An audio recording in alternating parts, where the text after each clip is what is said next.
മഹത്വത്തിൻ സാന്നിധ്യം, ദൈവവചനത്തിൻ അഭിഷേകം, മഹിമയിൽ വാണിടും യേശു കർത്താവിന്റെ സാന്നിധ്യം.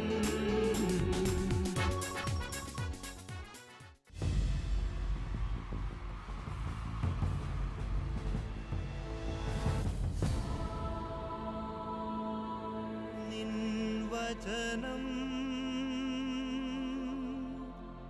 ധ്യാനിക്കുമ്പോൾ. ഹല്ലേലൂയ. കർത്താവിൽ പ്രിയപ്പെട്ടവരെ, മഹത്വത്തിൻ സാന്നിധ്യം ഈ ശുശ്രൂഷയിലേക്ക് കടന്നു വന്നിരിക്കുന്ന എല്ലാവർക്കും നമ്മുടെ കർത്താവായ യേശു ക്രിസ്തുവിൻ്റെ കൃപയും സമാധാനവും ആശംസിക്കുന്നു. 27-ാം സങ്കീർത്തനം 6-ാം തിരുവാക്യം. ക്ലേശകാലത്ത് അവിടുന്ന് തൻ്റെ ആലയത്തിൽ എനിക്ക് അഭയം നൽകും. സങ്കീർത്തകനായ ദാവീദിന്റെ വലിയ പ്രത്യാശയാണിത്. ഈ പ്രത്യാശയിലേക്കാണ് കർത്താവ് നമ്മെ വിളിക്കുന്നത്. ക്ലേശകാലത്ത്, കഷ്ടതയുടെ നാളുകളിൽ, സഹനത്തിന്റെ നാളുകളിൽ, പ്രതിസന്ധികളുടെ നാളുകളിൽ എൻ്റെ കർത്താവ് തൻ്റെ കൂടാരത്തിൽ എനിക്ക് അഭയം നൽകും. അവിടുത്തെ ചിറകുകളുടെ കീഴെ അവിടുന്ന് എന്നെ മറയ്ക്കും. ഇത്ര മനോഹരമായ ഒരു ദൈവിക വെളിപാടാണിത്. നമ്മളിന്ന് അനേകരെ പലവിധ വിഷയങ്ങളെ ഓർത്ത് ആകുലപ്പെടുകയും നിരാശിതരുമാണ്. നമ്മുടെ ജീവിതത്തിൽ സംഭവിച്ച നഷ്ടങ്ങൾ, നമുക്ക് നഷ്ടപ്പെട്ടു പോയ ആരോഗ്യം, നമ്മുടെ കുടുംബത്തിന് സംഭവിച്ച ചില കോട്ടങ്ങൾ, ബിസിനസ്സിൽ, ജോലിയിൽ സംഭവിച്ച തകർച്ചകൾ, പലവിധ കാരണങ്ങളാൽ നമ്മൾ ഇന്ന് ഒരുപാട് പേര് മുറിവേറ്റവരാണ്. ദൈവത്തിന്റെ തിരുവെഴുത്ത് പറയുന്നു, എന്റെ ക്ലേശകാലത്ത് എന്റെ ദൈവം തന്റെ ആലയത്തിൽ എനിക്ക് അഭയം നൽകും. നമ്മൾ ഒരിക്കലും വീണുപോകാൻ കർത്താവ് അനുവദിക്കുകയില്ല. എന്റെ സഹോദര സഹോദരി, ഈ ഒന്നിനെ കുറിച്ച് ആകുലപ്പെടണം. നമുക്ക് ആകുലപ്പെടാൻ 100 കാരണങ്ങളുണ്ട്. എന്നാൽ ഇതെല്ലാം കർത്താവിന്റെ ബലമുള്ള കരങ്ങളിൽ സമർപ്പിക്കുക. ഇത് അത്ഭുതത്തിന്റെ സമയമാണ്. ഈ നാളുകളിൽ നമ്മളെ സംരക്ഷിച്ച, നമ്മെ പരിപാലിച്ച, നമ്മൾ അനേകരെ മരണത്തിന് മുഖം കണ്ടു. എത്ര അത്ഭുതകരമായി ദൈവം നമ്മളെ പരിപാലിച്ചു. ഇതിനെല്ലാം ഓർത്ത് നന്ദി പറയാൻ ഇത് കൃതജ്ഞതയുടെ സമയമാണ്. ഒരു കുടുംബമായി നമ്മൾ ഒരുമിച്ച് നന്ദിയോടെ കർത്താവ് നൽകിയ നന്മകളെ ഓർത്ത്, അനുഗ്രഹങ്ങളെ ഓർത്ത്, അവിടുത്തെ പരിപാലനയെ ഓർത്ത്, സംരക്ഷണത്തെ ഓർത്ത് ഹൃദയം തുറന്ന് നന്ദി പറഞ്ഞ് എല്ലാം മറന്ന് കർത്താവിനെ ഒന്നിച്ച് നമുക്ക് സ്തുതിക്കാം. ഒരു നിമിഷം ആയിരിക്കുന്നിടത്ത് എല്ലാവരും എഴുന്നേറ്റ് നിന്ന് വലതുകരം സ്വർഗത്തിലേക്ക് ഉയർത്തി ജീവിക്കുന്ന പരിശുദ്ധാത്മാവിന്റെ സാന്നിധ്യം അനുഭവിച്ച് നമ്മുടെ സ്തുതികൾ സ്വർഗത്തോളം ഉയരണം. ഹൃദയം പൊട്ടി നമ്മൾ ഒരുമിച്ച് പ്രാർത്ഥിക്കുകയാണ്. ദൈവമായ കർത്താവേ, ദൈവമായ കർത്താവേ, ഞങ്ങൾക്കു നൽകിയ സംരക്ഷണത്തെ ഓർത്ത്, പരിപാലനയെ ഓർത്ത്, കരുതലിനെ ഓർത്ത് ഞങ്ങൾ നന്ദിയോടെ സ്തുതിക്കുന്നു. കഷ്ടതയുടെ നാളുകളിൽ കർത്താവേ, അങ്ങ് ഞങ്ങളെ ബലപ്പെടുത്തിയല്ലോ. ഞങ്ങൾ ഇന്ന് അനേകരെ ദുഃഖിതരാണ്, നിരാശിതരാണ്, തകർന്നവരാണ്. അവിടുത്തെ പരിശുദ്ധാത്മാവിനെ ഞങ്ങളുടെ മേൽ വർഷിക്കണമേ. ആത്മാവിന്റെ സമൃദ്ധി, ആത്മപകർച്ച, ആത്മശക്തി ഞങ്ങൾക്ക് നൽകണമേ. Hallelujah, hallelujah, hallelujah. കരങ്ങളടിച്ച് പരിശുദ്ധാത്മാവിൽ നിറഞ്ഞ് നമ്മൾ ഒരുമിച്ച് പാടി പ്രാർത്ഥിക്കുകയാണ്. ഇത് ദൈവകൃപയുടെ സമയമാണ്. അനേകം കുടുംബങ്ങളിലേക്ക്, നമ്മുടെ ദേശാന്തരങ്ങളിലേക്ക് ദുരിതം അനുഭവിക്കുന്ന, ക്ലേശങ്ങളിലൂടെ കടന്നു പോകുന്ന, പലവിധ കാരണങ്ങളെ ഓർത്ത് വേദനിച്ചിരിക്കുന്ന പതിനായിരങ്ങളിലേക്ക് കർത്താവിന്റെ അത്ഭുതകരമായ ശക്തി കടന്നു വരുന്ന സമയം എല്ലാം മറന്ന് നമ്മൾ ഒരുമിച്ച് കരഘോഷത്തോടെ നമ്മുടെ കർത്താവിനെ പാടി പാടി ആരാധിക്കുന്നു. എനിക്കായി കരുതുന്നവൻ, ഭാരങ്ങൾ വഹിക്കുന്നവൻ. നമ്മുടെ കർത്താവ് നമ്മളെ കരുതുന്ന ദൈവമാണ്. ആ ബോധ്യത്തോടെ എല്ലാവരും ചേർന്ന് എന്നെ കൈവിടാത്തവൻ യേശുവൻ കൂടെയുണ്ട്. നമ്മുടെ ദുരിത നാളുകളിൽ, കഷ്ടതയുടെ നാളുകളിൽ നമ്മുടെ കർത്താവ് നമ്മോടൊപ്പമുണ്ട്. പരീക്ഷ എന്റെ ദൈവം അനുവദിച്ചാൽ പരിഹാരം എനിക്കായി കരുതിയിട്ടുണ്ട്. എല്ലാ പരീക്ഷകളെ ഓർത്ത്, പ്രതിസന്ധികളെ ഓർത്ത് കർത്താവിനെ ശക്തിയോടെ സ്തുതിച്ചു പാടുകേ. അനുവദിച്ചാൽ പരിഹാരം എനിക്കാൻ എന്തിനെന്ന് ചോദിക്കില്ല ഞാൻ, എന്റെ നന്മയ്ക്കാണെന്ന് അറിഞ്ഞു ഞാൻ. ഞങ്ങൾ ഏറ്റുപറയുന്നു, കർത്താവേ, എല്ലാം ഞങ്ങളെ നന്മയ്ക്കാണ്. ഞങ്ങൾ അനുഭവിക്കുന്ന പ്രതിസന്ധികള്, ദുഃഖങ്ങള്, ദുരിതങ്ങള്, കഷ്ടതകള്, സഹനങ്ങള് എല്ലാം ഞങ്ങളെ നന്മയ്ക്കാണ് കർത്താവേ. ഞങ്ങൾ ഏറ്റുപറയുന്നു. കാര്യങ്ങൾ ഉയർത്തിയടിച്ച് എന്തിനെന്ന് ചോദിക്കില്ല.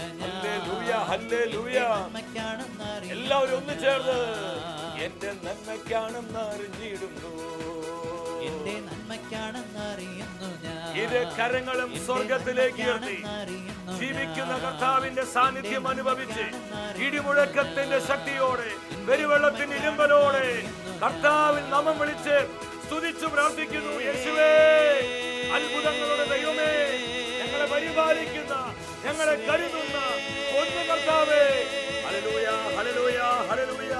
മഹത്വത്തിൻ സാന്നിധ്യമായി പതിനായിരങ്ങളിലേക്ക് ഇറങ്ങി വരണമേ. തകർന്നിരിക്കുന്ന, ദുഃഖിച്ചിരിക്കുന്ന, ദുരിതങ്ങൾ അനുഭവിക്കുന്ന എല്ലാ പ്രിയപ്പെട്ടവരുടെ മേലും കർത്താവേ നിന്റെ കൃപയുടെ സാന്നിധ്യം പകരണമേ. Release your presence. Hallelujah, hallelujah, hallelujah. സകല കെട്ടുകളും അഴിയട്ടെ. പരിശുദ്ധാത്മാവേ വരണമേ. രോഗികളെ സുഖപ്പെടുത്തണമേ. തകർന്നിരിക്കുന്നവരെ ബലപ്പെടുത്തണമേ. നിരാശിതരെ പ്രത്യാശ കൊണ്ട് നിറയ്ക്കണമേ. ദുഃഖിച്ചിരിക്കുന്നവരെ ആനന്ദം കൊണ്ട് പൊതിയണമേ. Hallelujah, hallelujah, hallelujah.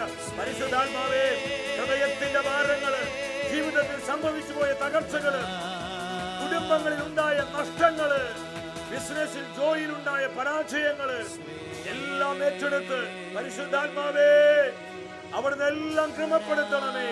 ഹല്ലേലൂയ. അനുഗ്രഹത്തിന്റെ ആത്മാവായി, കൃപയുടെ ആത്മാവായി, ദൈവസ്നേഹത്തിന്റെ ആത്മാവായി ആയിരങ്ങളിലേക്ക് നിറഞ്ഞൊഴുകണമേ. ഒരു കൃതജ്ഞത ബലിയായി ഞങ്ങൾ ഈ സ്തുതി ആരാധന സമർപ്പിക്കുകയാണ്. കർത്താവേ, കഴിഞ്ഞ നാളുകളിൽ അങ്ങ് ഞങ്ങളെ സംരക്ഷിച്ചു. എത്ര അത്ഭുതകരമായി ഞങ്ങളെ പരിപാലിച്ചു. ഞങ്ങൾക്ക് ഒരുപാട് സങ്കടങ്ങളുണ്ടായി, നൊമ്പരങ്ങളുണ്ടായി, തകർച്ചകളുണ്ടായി. എന്നാൽ അതിന്റെ നടുവിൽ കർത്താവേ നിന്റെ കൃപയുടെ കരങ്ങൾ നീട്ടിത്തന്ന് അവർ ഞങ്ങളെ പ്രൊട്ടക്ട് ചെയ്തു. ഞങ്ങളെല്ലാ നന്മകൾക്കായിട്ട് നന്ദി പറയുന്നു. കർത്താവേ, ഞങ്ങളോട് കാണിച്ച കാരുണ്യത്തിനായി ഞങ്ങൾ സ്തുതിക്കുന്നു. Thank you, thank you Jesus. കർത്താവേ, ഈ മണിക്കൂറുകളിൽ ഞങ്ങൾക്ക് ആവശ്യമായ വചനം നൽകണമേ. ഞങ്ങൾ അനുഭവിക്കുന്ന ക്ലേശങ്ങളിൽ, പ്രതിസന്ധികൾ തളരാതെ ദൈവാശ്രയത്വത്തിൽ അനുദിനം വളരുവാൻ കർത്താവേ ഞങ്ങളുടെ ഹൃദയ കണ്ണുകളെ പ്രകാശിപ്പിക്കണമേ. പരിശുദ്ധ അമ്മേ, വചനത്തിന്റെ അമ്മേ, ഞങ്ങളെല്ലാവരും പരിശുദ്ധാത്മാവിൽ നിറഞ്ഞ് ജീവിക്കുവാൻ അമ്മ ഞങ്ങൾക്ക് വേണ്ടി പ്രാർത്ഥിക്കണമേ. ആമേൻ. ഹല്ലേലൂയ. പ്രിയ ദൈവമക്കളെ, നമ്മെ അനുഗ്രഹിക്കുന്ന കർത്താവിൻ്റെ വചനത്തിൻ്റെ മുൻപിൽ പ്രത്യാശയുള്ളവരാകാം. സാധിക്കുന്ന എല്ലാവരും അല്പസമയം ജോലി തിരക്കുകളൊക്കെ മാറ്റിവെച്ച് സാധിക്കുന്ന ഒരു വിശുദ്ധ ബൈബിൾ കൈകളിലെടുത്ത് ഈ ശുശ്രൂഷയിൽ പ്രാർത്ഥനാപൂർവം പങ്കുകൊള്ളുക. ഇന്നത്തെ വചന ശുശ്രൂഷയിലൂടെ പരിശുദ്ധാത്മാവ് നമ്മെ പഠിപ്പിക്കുന്നത് പ്രതിസന്ധികളിൽ തളരരുത്. പ്രതിസന്ധികളിൽ നമ്മൾ തളർന്നു പോകരുത്. യോഹന്നാന്റെ സുവിശേഷം 16-ാം അധ്യായം 33-ാം തിരുവചനം. നിങ്ങൾ എന്നിൽ സമാധാനം കണ്ടെത്തേണ്ടതിനാണ് ഞാനിത് നിങ്ങളോട് പറഞ്ഞത്. ലോകത്തിൽ നിങ്ങൾക്ക് ഞെരുക്കമുണ്ടാകും, എങ്കിലും ധൈര്യമായിരിക്കുവിൻ, ഞാൻ ലോകത്തെ കീഴടക്കിയിരിക്കുന്നു. ഈ വചനം വളരെ വലിയൊരു വെളിപാടാണ് നമുക്ക് തരുന്നത്. ഇത് നമ്മുടെ കർത്താവിൻ്റെ വാക്കുകളാണ്. നിങ്ങൾ എന്നിൽ സമാധാനം കണ്ടെത്തേണ്ടതിനാണ് ഞാനിത് നിങ്ങളോട് പറയുന്നത്. നമ്മുടെ സമാധാനം യേശുവാണ്. നമ്മൾ സമാധാനത്തിനായി ഹൃദയമുറപ്പിക്കേണ്ടത് കർത്താവിലാണ്. ലോകത്തിൽ നിങ്ങൾക്ക് ഞെരുക്കങ്ങൾ ഉണ്ടാകും. എത്ര അർത്ഥവത്തായ തിരുവാക്യമാണിത്. നമ്മൾ ഈ ലോകത്തിൽ ജീവിക്കുമ്പോൾ പലവിധത്തിലുള്ള ഞെരുക്കങ്ങൾ, ക്ലേശങ്ങൾ, കഷ്ടതകൾ, വെല്ലുവിളികൾ, തകർച്ചകൾ, പ്രതിസന്ധികൾ നമുക്ക് ഉണ്ടാകുമെന്ന് തന്നെയാണ് കർത്താവ് നമ്മൾ അറിയിക്കുന്നത്. എന്നാൽ നിങ്ങൾ അസ്വസ്ഥരാകേണ്ട. നിങ്ങൾ അനുഭവിക്കുന്ന പ്രതിസന്ധികളിൽ നിങ്ങൾ തളർന്നു പോകേണ്ട. ധൈര്യമായിരിക്കുവിൻ. നമ്മുടെ ഹൃദയത്തിലേക്ക് തുളച്ചു കയറേണ്ട വചനമാണിത്. ധൈര്യമായിരിക്കുവിൻ, ഞാൻ ലോകത്തെ കീഴടക്കിയിരിക്കുന്നു. ഈ ലോക ജീവിതത്തിൽ നമുക്ക് പല വിധത്തിലുള്ള ഞെരുക്കങ്ങൾ ഉണ്ടാകുമെന്ന് തന്നെയാണ് നമ്മുടെ കർത്താവ് പറഞ്ഞിരിക്കുന്നത്. അതിനാൽ നമ്മൾ ഇപ്പോൾ അനുഭവിക്കുന്ന പ്രതിസന്ധികളിലെ, ഞെരുക്കങ്ങളിലെ നമ്മൾ ആരും അസ്വസ്ഥരോ പിറുപിറുക്കുന്നവരാകരുത്. ഇതെല്ലാം അറിയുന്ന, നമുക്ക് നഷ്ടപ്പെട്ടതെല്ലാം നമ്മുടെ ജീവിതങ്ങളിലേക്ക് വീണ്ടും കൂട്ടിച്ചേർത്തി തരുവാൻ മതിയായവനാണ് ദൈവമായ കർത്താവ്. അപ്പോസ്തലനായ പൗലോസ് സഭയോട് പറയുന്ന പ്രധാനപ്പെട്ട ഒരു ദൂതാണ് റോമാക്കാർക്ക് ലേഖനം 5:5. പ്രത്യാശ നമ്മെ നിരാശരാക്കുന്നില്ല. പ്രത്യാശ നമ്മെ നിരാശരാക്കുന്നില്ല. ഏത് പ്രതിസന്ധിയിലും തളർന്നു പോകാതെ കർത്താവിനെ ആശ്രയിക്കുവാനുള്ളൊരു തീരുമാനം നമുക്കുണ്ടെങ്കിൽ നമ്മൾ എന്തുമാത്രം തകർന്നടിഞ്ഞാലും കർത്താവിൻ്റെ കൃപയ്ക്ക് അതെല്ലാം പുനരുദ്ധരിക്കാൻ കഴിയുമെന്ന് വേദപുസ്തകം ഉറപ്പു തരികയാണ്. എത്ര ആനന്ദകരമായ തിരുവാക്യമാണിത്. പ്രത്യാശ നമ്മെ നിരാശരാക്കുന്നില്ല. യെശയ്യാ പ്രവചനം 59-ാം അധ്യായം 1-ാം തിരുവചനം. നമുക്കൊക്കെ അറിയാവുന്ന സുന്ദരമായൊരു വചനമാണിത്. കർത്താവ് ഇന്ന് നമ്മോടാണത് ചോദിക്കുന്നത്. രക്ഷിക്കാൻ കഴിയാത്ത വിധം എൻ്റെ കരങ്ങൾ കുറുകിപ്പോയിട്ടില്ല. ചില സമയങ്ങളിൽ ചില പ്രതിസന്ധികൾ ചുഴിയിൽപ്പെട്ട് നമ്മൾ നട്ടം തിരിയുമ്പോൾ നമ്മളെല്ലാവരും ഒരുപോലെ ചോദിക്കുന്നൊരു ചോദ്യമാണ്, എന്നെ ആര് രക്ഷിക്കും? ഈ പ്രശ്നത്തിൽ നിന്ന് ആരെന്നെ കരകയറ്റും? ഈ പരാജയം ആര് പരിഹരിക്കും? കർത്താവിൻ്റെ മാറ്റമില്ലാത്ത വചനം നമ്മെ അറിയിക്കുകയാണ്, രക്ഷിക്കാൻ കഴിയാത്ത വിധം നമ്മുടെ കർത്താവിൻ്റെ കരങ്ങള് കുറുകിപ്പോയിട്ടില്ല. നമ്മൾ നിലവിളിക്കുമ്പോൾ, യേശുവേ എന്ന് വിളിച്ച് ഹൃദയം പൊട്ടി കരയുമ്പോൾ നമ്മുടെ നിലവിളി കേൾക്കാനാവാത്ത വിധം കർത്താവിൻ്റെ കാതുകൾക്ക് മാന്യം സംഭവിച്ചിട്ടില്ല. എൻ്റെ സഹോദര സഹോദരി, ഈ വചനത്തിൽ പൂർണ്ണമായി നമ്മൾ വിശ്വസിക്കുന്നുവെങ്കിൽ പിന്നെ എന്തിനാണ് നമ്മൾ അസ്വസ്ഥരാകുന്നത്? ഏത് പ്രതിസന്ധിയിലും ഏത് കഷ്ടതയിലും നമ്മെ രക്ഷിക്കുവാനുള്ള കരുത്ത് കർത്താവിൻ്റെ കരങ്ങൾക്കുണ്ട്. അപ്പോസ്തലൻ യാക്കോബ് ഇതേ സത്യം വീണ്ടും സഭ അറിയിക്കുകയാണ്. താൻ എഴുതിയ ലേഖനം 1-ാം അധ്യായം 2-ാം തിരുവാക്യം. വിവിധ പരീക്ഷകളിൽ നിങ്ങൾ അകപ്പെടുമ്പോൾ നിങ്ങളതിൽ സന്തോഷിക്കുവിൻ. നമ്മുടെ ജീവിതത്തിൽ സംഭവിക്കുന്ന പ്രതിസന്ധികളാകാം, തകർച്ചകളാകാം, പരാജയങ്ങളാകാം, പ്രിയപ്പെട്ടവരുടെ പെട്ടെന്നുള്ള വേർപാടുകളാകാം, എന്തുമാവട്ടെ, ഈ സമയങ്ങളിൽ ഒരു ദൈവ പൈതലിൻ്റെ മനോഭാവം എന്തായിരിക്കണമെന്ന് പരിശുദ്ധാത്മാവ് കാണിച്ചു തരിക. ഒരു ജോയ്ഫുൾ ആറ്റിറ്റ്യൂഡ്. നിങ്ങൾ സന്തോഷിക്കുകയും. മാനുഷികമായി നമ്മൾ ചിന്തിക്കുമ്പോൾ എങ്ങനെ സന്തോഷിക്കാൻ പറ്റും? എൻ്റെ ജീവിതം മുഴുവൻ നഷ്ടങ്ങളായിരുന്നു, ഒരുപാട് തകർച്ചകൾ എൻ്റെ ജീവിതത്തിലുണ്ട്. എൻ്റെ കുടുംബം വലിയ പ്രതിസന്ധികളിലൂടെ കടന്നു പോകുന്നത്. എങ്ങനെ സന്തോഷിക്കാൻ പറ്റും? എന്നാൽ ദൈവത്തിൻ്റെ വചനം നമ്മോട് പറയുകയാണ്, പരീക്ഷകളിൽ, പരിശോധനകളിൽ, പ്രതിസന്ധികളിൽ പ്രിയപ്പെട്ടവരെ നമ്മൾ സന്തോഷിക്കുക. കാരണം എല്ലാം നന്മയ്ക്കാക്കി മാറ്റുന്ന കർത്താവ് നമ്മോട് കൂടെയുണ്ട്. നമ്മൾ നേരത്തെ പാടി പ്രാർത്ഥിച്ചില്ലേ, പരീക്ഷ എൻ്റെ ദൈവം അനുവദിച്ചാൽ പരിഹാരം എനിക്കായി കരുതിയിട്ടുണ്ട്. എന്തിനെന്ന് ചോദിക്കില്ല ഞാൻ, എൻ്റെ നന്മയ്ക്കാണെന്നറിയുന്നു ഞാൻ. ഈ കഷ്ടതകള്, ഈ പരാജയങ്ങള്, ഈ രോഗങ്ങള്, ഈ വേർപാടിന്റെ ദുഃഖങ്ങൾ എന്തിനാണെന്ന് ഞാൻ എൻ്റെ കർത്താവിനോട് ചോദിക്കുകയില്ല. കാരണം അതെല്ലാം എൻ്റെ നന്മയ്ക്കായി മാറ്റുന്നവനാണ് ഞാൻ വിശ്വസിക്കുന്ന എൻ്റെ ദൈവം. ഈ വചനം നിങ്ങളുമായി പങ്കുവെക്കുമ്പോൾ ഒരു സംഭവം എൻ്റെ മനസ്സിലോട്ട് കടന്നു വരികയാണ്. ഏതാനും വർഷങ്ങൾക്ക് മുൻപ് വളരെ ചെറുപ്പത്തിൽ തന്നെ ദൈവസ്നേഹത്തിൽ, വിശുദ്ധിയിൽ ജീവിച്ചൊരു സഹോദരൻ. അവൻ പഠിച്ച് എഞ്ചിനീയറിംഗ് കഴിഞ്ഞു. ജീസസ് യൂത്തിലൂടെയൊക്കെ ഒരുപാട് കാര്യങ്ങൾ കർത്താവിനും സഭയ്ക്കും വേണ്ടി ചെയ്ത ഒരു നല്ലൊരു ചെറുപ്പക്കാരൻ. അവന് ദുബായിൽ നല്ലൊരു കമ്പനിയിൽ ജോലിയൊക്കെ കിട്ടി. പക്ഷെ അവനൊരു തീരുമാനമെടുത്തു, എനിക്കിന്ന് നല്ലൊരു ജോലിയുണ്ട്, ഒരു പാവപ്പെട്ട പെൺകുട്ടിക്ക് ഒരു ജീവിതം കൊടുക്കണം. അവൻ മറ്റൊന്നും നോക്കാതെ ഒരു പാവപ്പെട്ട കുടുംബത്തിൽ നിന്ന് ദൈവഭയമുള്ള ഒരു പെൺകുട്ടിയെ തൻ്റെ ജീവിത പങ്കാളിയായി കർത്താവിൻ്റെ കരുണയാൽ അവൻ തെരഞ്ഞെടുത്തു. 10 വർഷം അവരെ വളരെ സന്തോഷത്തോടെ ജീവിച്ചു. അവരുടെ ദാമ്പത്യ ജീവിതത്തിന് 2 പെൺകുഞ്ഞുങ്ങളെ നൽകി കർത്താവ് അനുഗ്രഹിച്ചു. അങ്ങനെ നാട്ടിൽ വെക്കേഷൻ ആയപ്പോൾ ഭാര്യയെയും ഈ 2 കുഞ്ഞുങ്ങളെയും അവൻ ദുബായിലോട്ട് കൊണ്ടുപോയി. അവിടെ 1.5 മാസം വെക്കേഷൻ അവർ നന്നായി സന്തോഷിച്ച് ഉല്ലസിച്ച് ജീവിച്ചു. നാട്ടിലേക്ക് പോരേണ്ട സമയമായി. 91 സങ്കീർത്തനം ചൊല്ലി തൻ്റെ ഭാര്യയെയും തൻ്റെ മക്കളെയും ആ സഹോദരൻ പ്രാർത്ഥിച്ച് ആശീർവദിച്ചു. ഒരു അപ്പൻ്റെ അധികാരവും ഒരു ഭർത്താവിൻ്റെ അവകാശവും ഉപയോഗിച്ചുകൊണ്ട് യേശു നാമത്തിൽ തൻ്റെ മക്കളെയും ഭാര്യ അവൻ അനുഗ്രഹിച്ച് അങ്ങനെ നാട്ടിലേക്ക് അവരെ വിമാനത്തിൽ കയറ്റിവിടുകയാണ്.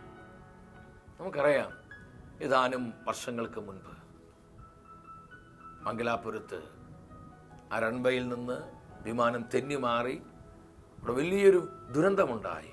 ആ ദുരന്തത്തിൽ പ്രിയപ്പെട്ട ഈ സഹോദരൻ്റെ ഭാര്യയും 2 കുഞ്ഞുങ്ങളും ഈ ലോകം വിട്ട് അവർ നിത്യതയിലേക്ക് യാത്രയായി.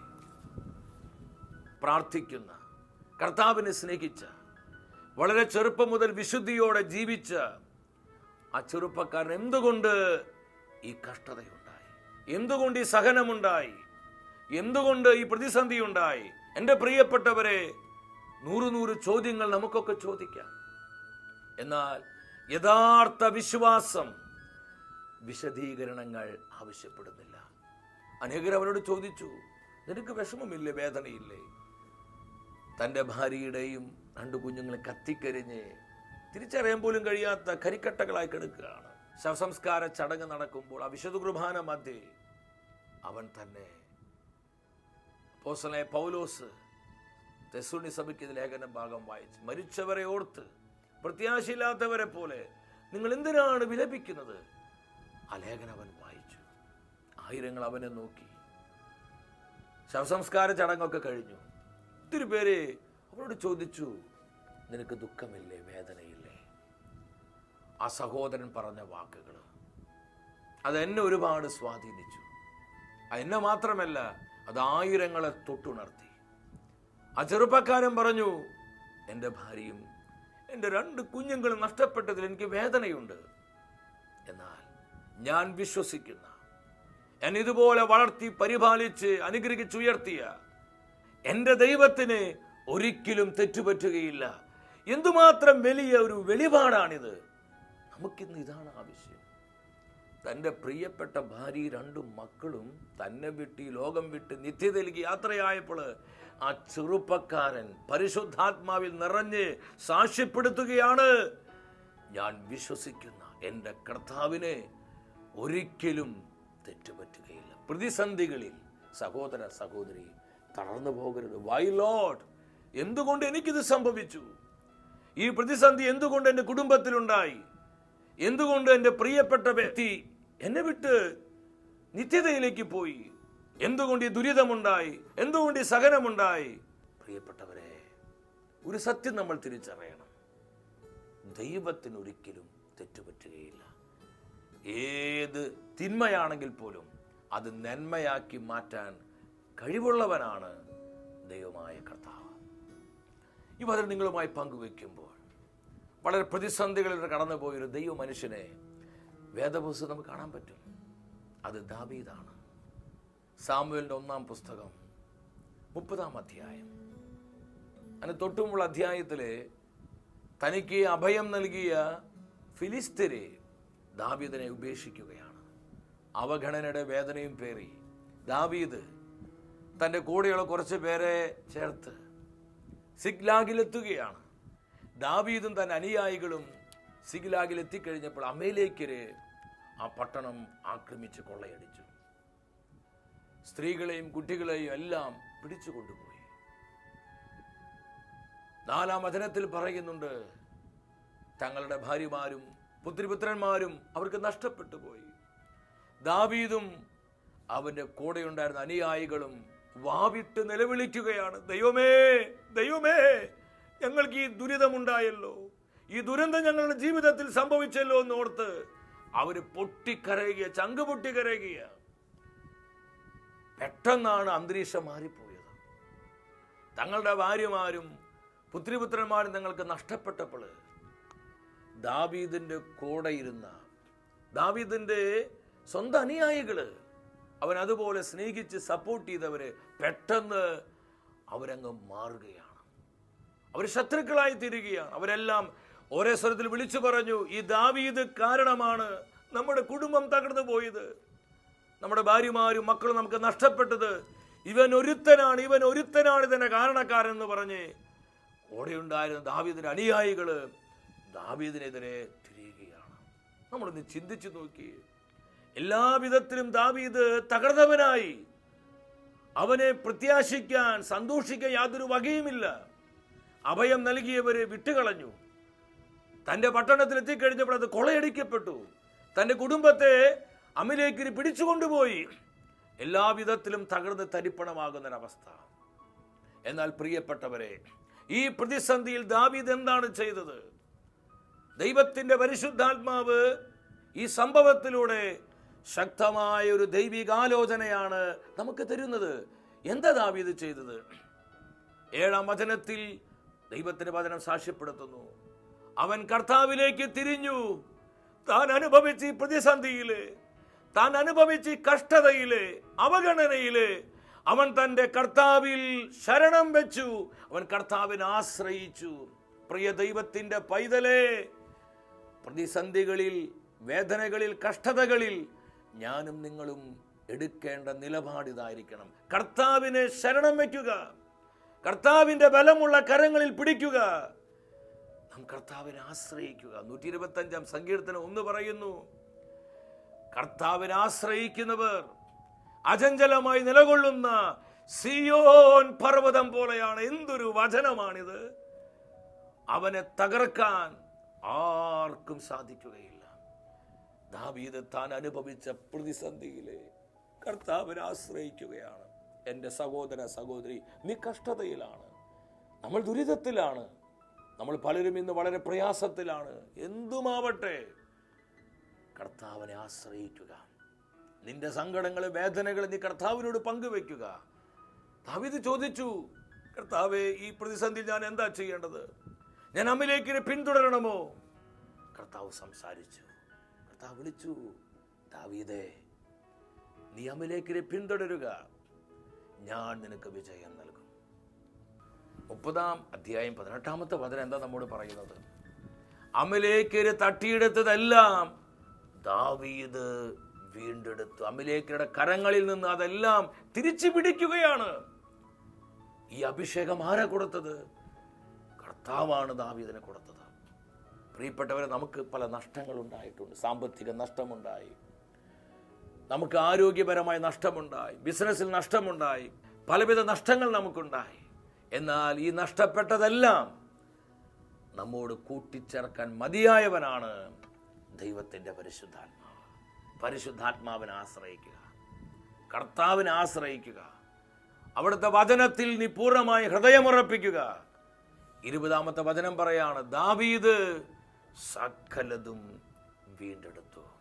താൻ ആരിലാണോ ആശ്രയം വെച്ചത് ആ കർത്താവ് നഷ്ടപ്പെട്ടതെല്ലാം ദാവീദിനെ തിരിച്ചു കൊടുക്കുകയാണ്. പ്രിയപ്പെട്ടവരെ, പ്രതിസന്ധികളിൽ തളർന്നു പോകരുത്, വേദനകളിൽ മടുത്തു പോകരുത്, നമ്മൾ അനുഭവിക്കുന്ന ക്ലേശങ്ങളിലും കഷ്ടതകളിലും നിരാശപ്പെട്ടു പോകരുത്.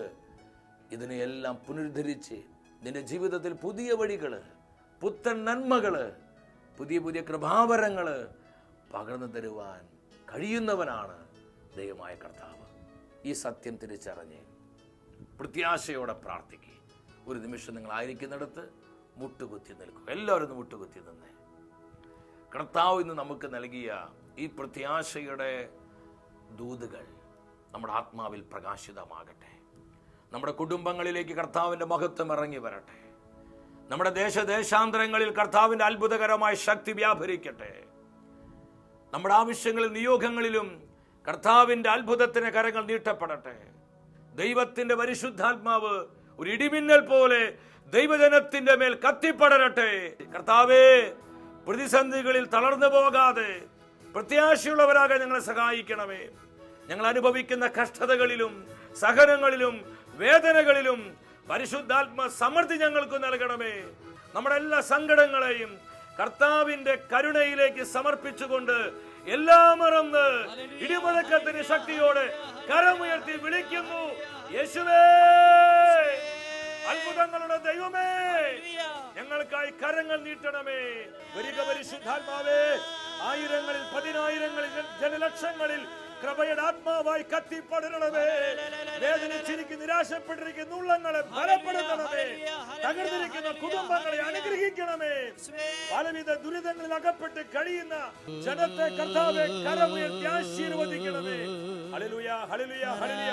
അഭിഷേകം ഒഴുകട്ടെ, കൃപകൾ വെളിപ്പെടട്ടെ, എല്ലാവിധ പൈശാചിക കുരുക്കൾ അഴിഞ്ഞു മാറട്ടെ, ദൈവശക്തിയുടെ വെളിപ്പെടൽ ഉണ്ടാകട്ടെ. എല്ലാം നന്മയ്ക്കാക്കി മാറ്റുന്ന കർത്താവേ, ഞങ്ങൾ അങ്ങയുടെ പദ്ധതിയിൽ വിശ്വസിക്കുന്നു. ഞങ്ങൾ അവിടുത്തെ വചനങ്ങളിൽ ഹൃദയമുറപ്പിക്കുന്നു. Thank you Jesus.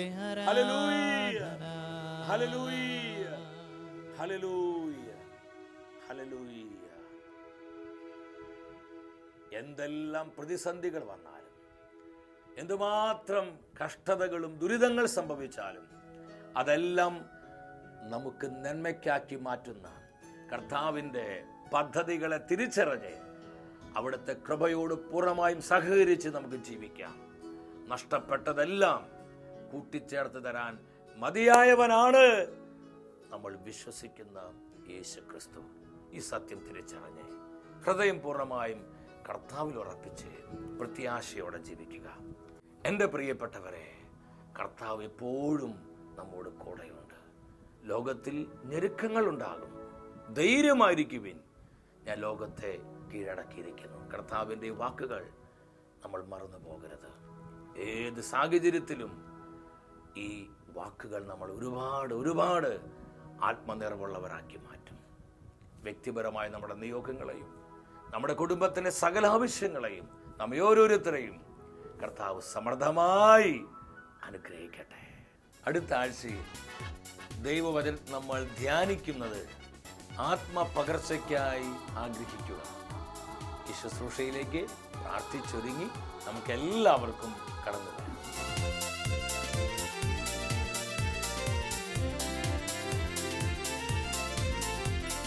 മഹത്വമേ മഹത്വമേ മഹത്വത്തിൻ രാജാ,